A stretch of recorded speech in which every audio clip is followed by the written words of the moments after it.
1 year after my divorce, my ex-wife texted, "We need to talk. Urgently." I smirked and replied, "Can't. I'm on a date with your sister." By sunrise, 2 sheriff's deputies were knocking on my front door calling my name. I stood there in my socks, the screen door creaking on its tired hinges, staring at 2 uniforms on my porch like they were a bad dream that hadn't finished forming yet. Ray Mercer, the taller deputy, asked, already holding a clipboard like he knew the answer. "That's me," I said. My voice came out steady, but my chest felt tight. The kind of tight you get when you're up on a ladder and suddenly realize the power isn't off after all. "Sir, we need to ask you a few questions." Behind them, the gravel driveway crunched under another passing car. I caught the faint movement of Mrs. Keller's curtains across the street. In a town just outside Dayton, Ohio, nothing spreads faster than a story that starts with a police cruiser. That moment, standing there in an old IBW Union t-shirt coffee still cooling on the counter behind me, was when I realized my life had just shifted again, and not in a good way. But to understand how I got there, you have to rewind about 12 hours. Tuesday night, 7:43 p.m. I was sitting at my kitchen table adding up receipts like I always did on Tuesdays. Old habit from my electrician days. You work 30 years around live wires, you learn to double-check everything. Numbers, dates, people. The radio was low, one of those classic rock stations that plays the same songs every night, and somehow that's comforting when you're 56 and divorced. That's when my phone buzzed. "Tina, we need to talk, urgently." 8 words, that's all it took for my jaw to tighten. Tina Mercer, my ex-wife of 27 years. A woman who could sell a half-flooded basement as cozy with character and convince you it was your idea. We'd been divorced exactly 1 year, finalized on a gray Wednesday morning right there at the Montgomery County Courthouse. She walked away with the newer SUV, half my pension, and a look on her face like she'd just won something important. I stared at the screen. I knew better than to respond. Darla, my lawyer, had drilled that into me months ago. Don't engage, don't feed it. But pride is a funny thing at this age. You think you've outgrown it, you haven't. I typed back, "Me another time. I'm on a date with your sister." I hit send before I could overthink it. Was it petty? Yeah. Did it feel good for about 5 seconds? Also, yeah. Because the truth was, I was on my way out the door. Marlene Haskins was waiting for me at the Cracker Barrel just off I-70, the one with the squeaky front door and the gift shop full of things nobody actually needs. Marlene was Tina's younger sister by 3 years, 49. Brown hair, pulled back, no-nonsense eyes, the kind of woman who listened more than she talked. This wasn't some revenge date. That's important to say. Marlene had reached out months ago after the divorce quietly. A simple message. You didn't deserve how that ended. We started with coffee, then another, then dinner. 2 people comparing notes on the same storm. When I walked in, the smell of burnt coffee and fried chicken hit me like always. Marlene was already in the booth, hands wrapped around a mug. "You look tense," she said as I slid in across from her. "Long day," I replied. "Same old." She smiled just a little. "Tina." I nodded. "She texted me too," Marlene said. "Something about you losing it." I snorted. Funny how urgent things get when they're not in control anymore. We ordered meatloaf and iced tea. The clink of silverware, the low hum of other conversations, families, truckers, retirees, killing time. Normal life. The kind of normal I'd been trying to rebuild. Marlene laughed at something I said, a real laugh, and for a moment I forgot about Tina entirely. That was the last peaceful moment I'd have for a while.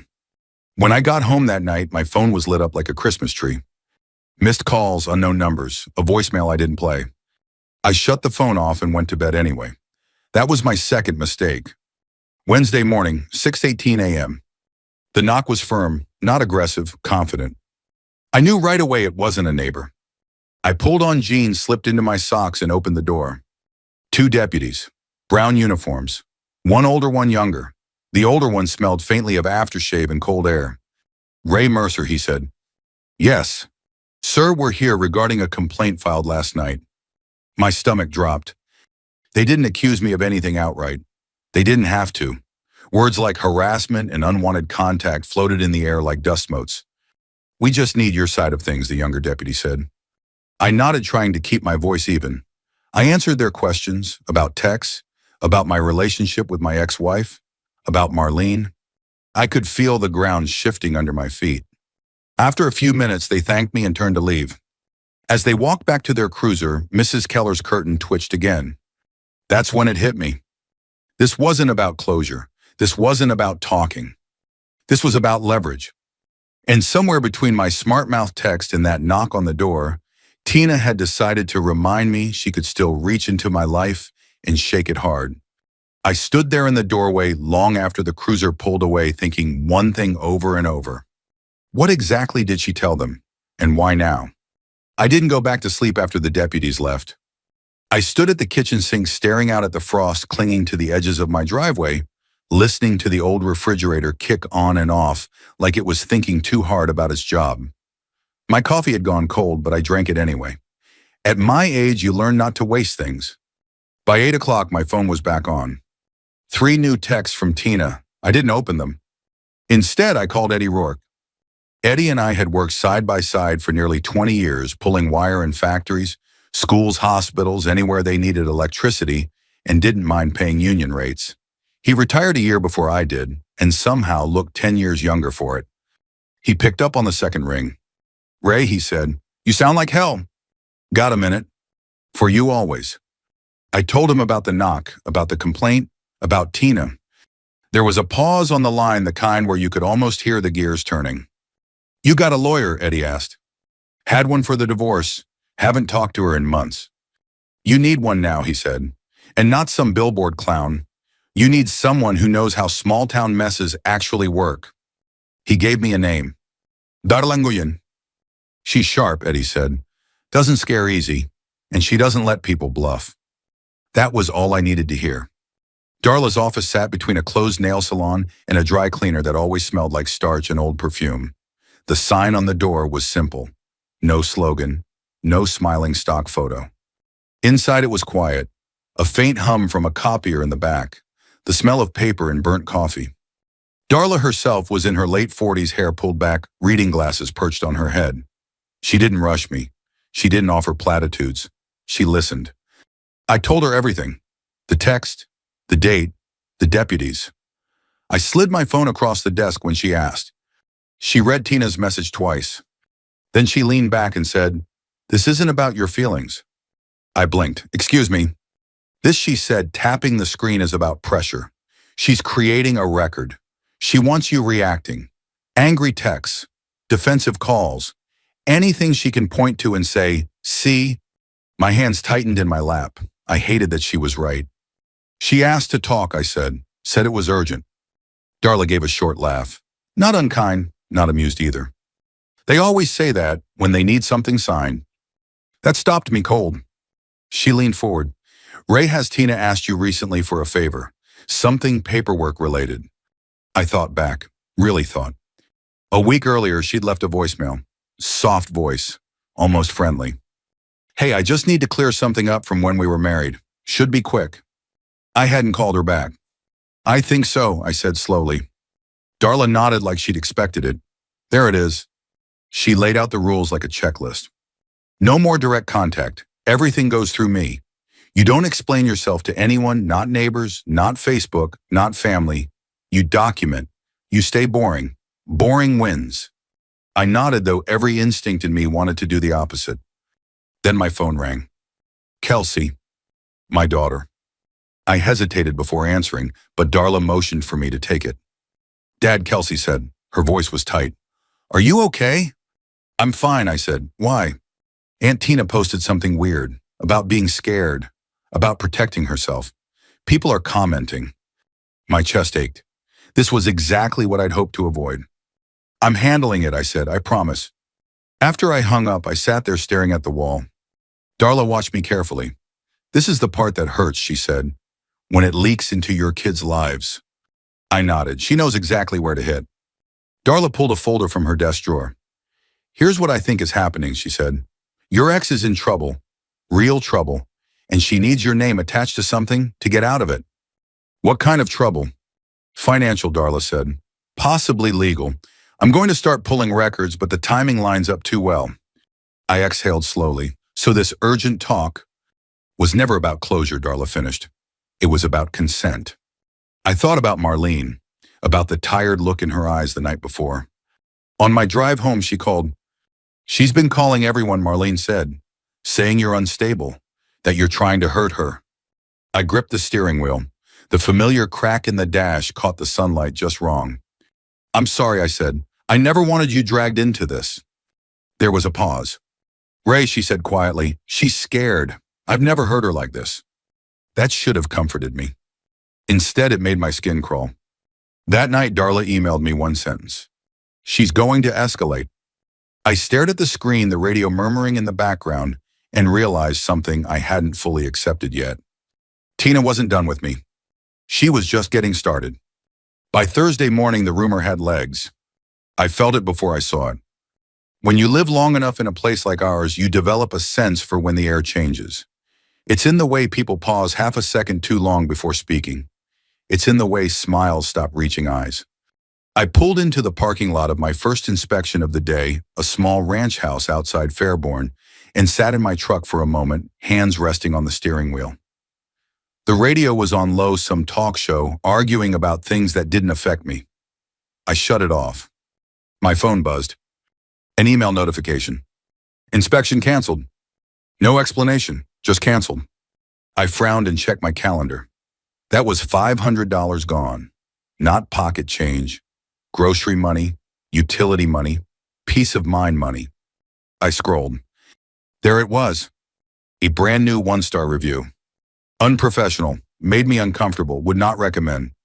My name wasn't slandered outright. That was the clever part. Just enough mud to make people wonder. My chest tightened hot and sharp. I could practically hear Tina's voice in my head. "I never said it was you, Ray." I wanted to fire back. Call the client. Post my side. Explain myself. Instead, I called Darla. "Don't touch it," she said immediately. "Screenshot it. Save the timestamp, that's all." "It's costing me work," I snapped. I know she said calm as ever, and that's exactly why you don't react. This is bait.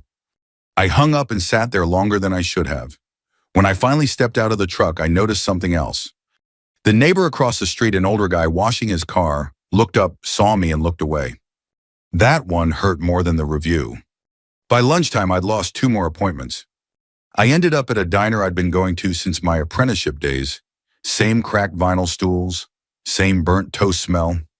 The waitress, Linda, poured my coffee without asking, then hesitated. "You okay, Ray?" she asked. I looked up. "Why?" She shifted her weight. "Just folks talking." There it was. I forced a smile. "I'm fine." She nodded, but it wasn't convincing. I stared into my coffee, watching the steam curl, and thought about how fast a reputation can unravel. I'd spent decades building mine, showing up on time, fixing what I said I'd fix, shaking hands and meaning it. And now it was slipping through my fingers because someone decided to whisper instead of talk. That afternoon, Marlene called. Her voice sounded tight. "She's telling people you're harassing her." I laughed once, sharp and humorless. Funny, considering she's the one blowing up my life. There was a pause. Then Marlene said something that caught me off guard. "Ray, how does she seem to know where you are?" She mentioned the diner, the inspection in Fairborn. I felt a flicker of doubt spark in my chest. It wasn't fair, I knew that, but doubt doesn't care about fairness. "Marlene," I said carefully, "are you talking to her?" Silence. Too long. My stomach sank. I didn't mean she started, then stopped herself. "I swear, Ray, I'm not feeding her anything. She still has access to old group chats, family friends. She asks questions like she's worried." I closed my eyes and exhaled. Shame burned my cheeks. "I'm sorry," I said. "I shouldn't have asked like that." "I get it," she said quietly. "She makes everyone doubt themselves." That night, Darla called me herself. "I pulled your credit report," she said. "Ray, there's an account on here you didn't open." My heart stuttered. "What kind of account?" "A line of credit," she said. "Recent, substantial." I gripped the edge of the kitchen counter, the laminate cool under my fingers. "I didn't sign for anything," I said. "I know," Darla replied. "That's why we need to talk tomorrow." I hung up and stood there in the quiet house, the hum of the refrigerator suddenly loud. I thought about all the times Tina had pushed papers at me late at night. "Just sign, honey. I'll handle it." I was tired then. I trusted her. Now I wondered how many wires I'd let her live behind the walls. Darla didn't waste time easing me into it. She spread the papers across her desk the next morning, like a mechanic laying out broken parts. Ray, she said, tapping one page, "This line of credit was opened 3 months ago. It's tied to an LLC your ex-wife was involved with, and it's attached to your name." I stared at the numbers. They didn't feel real. They felt like someone else's problem until I saw my own signature at the bottom of a scanned document. Or something that looked like it. "That's not my handwriting," I said. "I know," Darla replied, "but it's close enough to raise questions.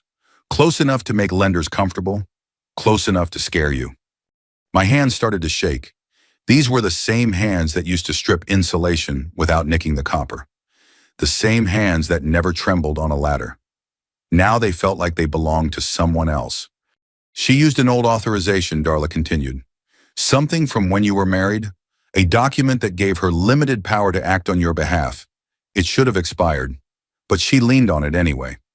I swallowed hard. "So what does that mean?" "It means she treated you like a backup generator," Darla said. "Something she could switch on when her main power failed." The words landed heavy. I drove home in silence, the radio off every mile, giving me more time to think about how blind I'd been. The garage smelled like dust and motor oil. I pulled down boxes from the shelves, old tax folders, appliance manuals, binders Tina had labeled in her neat, slanted handwriting.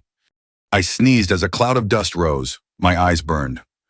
In the bottom of one box, I found it. A thin folder with Tina's brokerage letterhead. Inside were copies of old deeds, loan statements, and a faded authorization form I barely remembered signing years ago after a 16-hour shift. Just in case, she'd said back then. I sat on the cold concrete floor and laughed softly, the sound hollow in my own ears. That night, Marlene came over. She stood in the doorway, unsure, like she didn't want to cross some invisible line. "She called me again," Marlene said. "Asked me to sign something. Said it would clear things up." My stomach turned. "Did you?" I asked. "No," she said firmly. "I told her no. And then she told me I was choosing sides." I nodded slowly. "You didn't choose sides. She did." Marlene's shoulders sagged, relief washing over her face. "I'm tired, Ray." "So am I," said. The next day, Darla laid out the plan. "No ambushes," she said. "No threats, no raised voices. We're going to let the paperwork talk." She explained it step by step.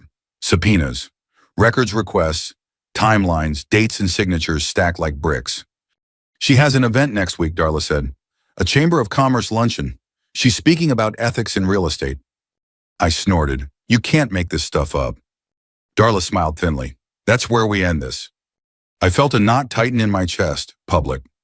"Clean," she corrected. "Lawful and witnessed." I thought about my neighbors, my daughter, the looks I'd been getting all week. "Let's do it," I said. That night I lay in bed staring at the ceiling, listening to the house settle. Every creak sounded like a question. I wasn't looking for revenge anymore. I was looking for my name back. The parking lot was already half full when I pulled in. Hotel ballroom off the interstate. Beige walls, big glass doors, a banner out front that read, "Chamber of Commerce Luncheon, Building Trust in Our Community." I sat in my truck longer than I needed to. Hands on the wheel, engine idling. The familiar crack in the dashboard caught the sunlight, the same crack I'd looked at every day for years. I thought about turning around. Thought about how peaceful it would feel to just drive home and let Darla handle it without me. But that wasn't how this ended. I shut the engine off.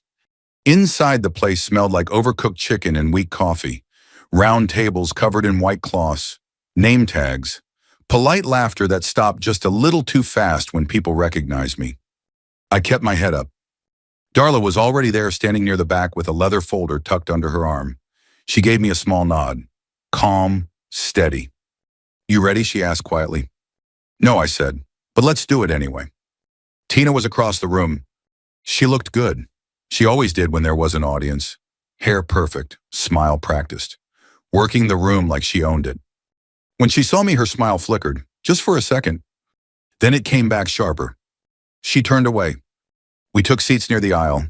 I could hear whispers ripple around the room. "That's him." I heard, "She seems nervous today." The chamber president stepped up to the podium and cleared his throat. A microphone popped softly.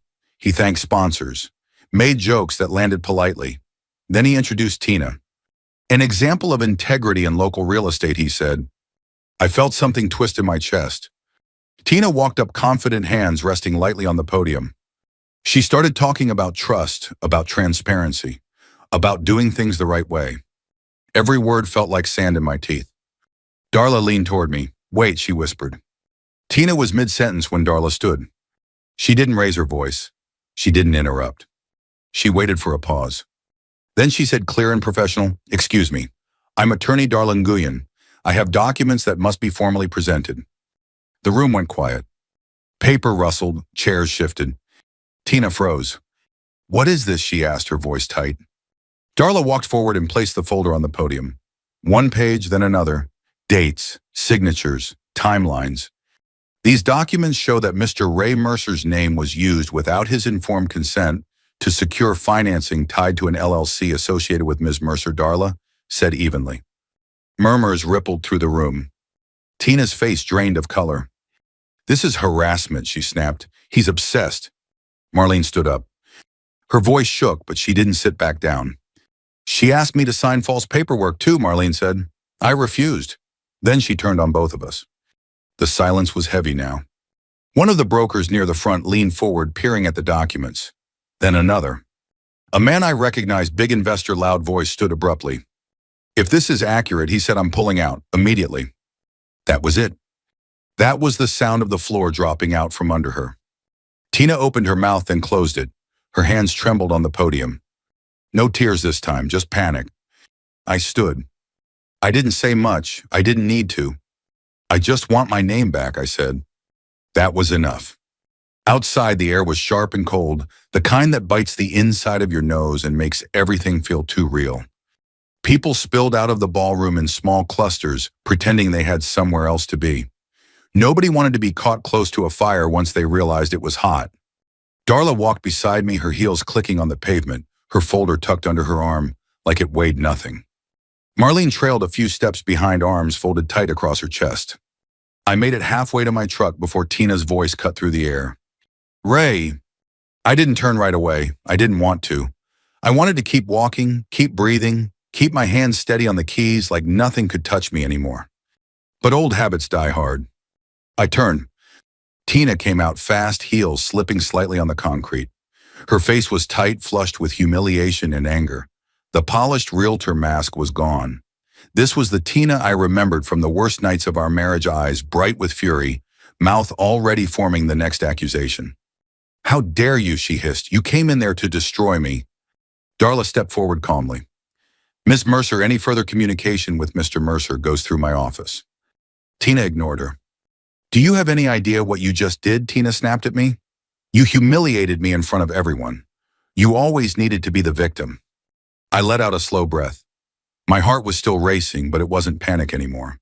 It was something steadier, like power coming back on after a storm. You did that yourself, I said quietly. Tina's eyes flicked to Marlene. And you, she spat, after everything I've done for you. Marlene's voice was low, almost sad. You didn't do things for me, Tina. You did things so you could hold them over me. For a second, Tina looked like she might cry. Then her face hardened again. This isn't over, she said, pointing at me. You think your little paperwork trick fixes this? You'll regret it. Darla didn't flinch. Threats are noted, she said, pulling out her phone. Would you like to repeat that for the record? Tina's mouth opened, then shut. She backed up half a step. Behind her in the distance, someone laughed awkwardly, too loud, too forced. Tina turned and stormed off toward the parking lot. I stood there watching her go, my breath coming out in white puffs. My hands were cold, but they weren't shaking anymore. Marlene walked up beside me. You okay? She asked. I stared at my truck for a moment. I don't know what I am yet. That was the truth. I wasn't celebrating. Not really. I wasn't the type to pop champagne or throw a party. I was a man who'd spent most of his life making sure the lights stayed on, even when the building was falling apart. But as I climbed into my F-150, I felt something I hadn't felt in a long time. Relief. The next few weeks weren't smooth. People like to think revenge stories end the moment the villain gets exposed. But real life isn't a movie. It's paperwork, phone calls, and waiting. Darla filed disputes, sent certified letters, made calls that ended with long silences on the other end. I had to explain things more times than I wanted. Not online, not publicly, but quietly on the phone with lenders, with clients, with a couple of old friends who deserved the truth. Some people believed me right away. Some didn't, and that hurt. But slowly it shifted. A client who'd canceled called back. Awkward apology. Guess I shouldn't have listened to Facebook. A new review popped up. Ray's honest. Caught a foundation crack the seller tried to hide. Saved us thousands. I read it twice. Then I sat in my kitchen and let my shoulders drop. One afternoon, Kelsey called again. Dad, she said, people are changing their tune. Aunt Tina's quiet. I smiled softly. Good. There was a pause. I'm proud of you, Kelsey said. You didn't lose your temper. I swallowed hard. I came close. Yeah, she said, but you didn't.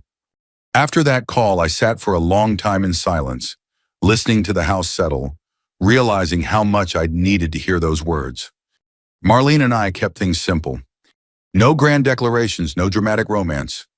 Just coffee, dinners, quiet support. One rainy evening, we sat in the same diner where I'd eaten lunch during the worst of the rumors. Rain tapped the window in steady rhythm. The smell of bacon and fresh coffee filled the air. Marlene stirred her mug slowly. You ever regret texting her that thing she asked, half smiling? I chuckled every time I think about it. But she pressed. But I admitted it was the spark. It showed her she couldn't control me anymore. Marlene nodded, and it showed me I didn't have to keep being afraid of her. I looked at her, really looked at her, at the tired strength in her face, at the way she'd stood up in that ballroom even though she was shaking. You helped, I said quietly. She shrugged, but her eyes softened. I told the truth, that's all. That's all. Funny how simple things become when you stop letting someone twist them. Here's what I learned, and I'll say it plain. At our age, revenge isn't about winning a screaming match. It isn't about humiliating someone for sport. It's about protecting what you have left: your name, your peace, your future. I spent most of my life thinking if I worked hard and stayed quiet, things would work out. But silence isn't always strength. Sometimes silence is just giving someone room to lie. The truth, real truth, backed by dates and signatures and receipts, holds up better than any story someone tells on Facebook. And if there's one thing I hope you take from my mess, it's this. Don't let someone else write your story. Not at 30, not at 56, not ever. If you've ever had someone drag your name through the mud, I'd love to hear how you handled it. Share your story in the comments. Sometimes the best advice comes from folks who've lived it. And if you want more grounded, real-life stories like this, stories about dignity, consequences, and finding your footing again, hit like and subscribe. It helps keep these stories coming, and it lets other people find them too.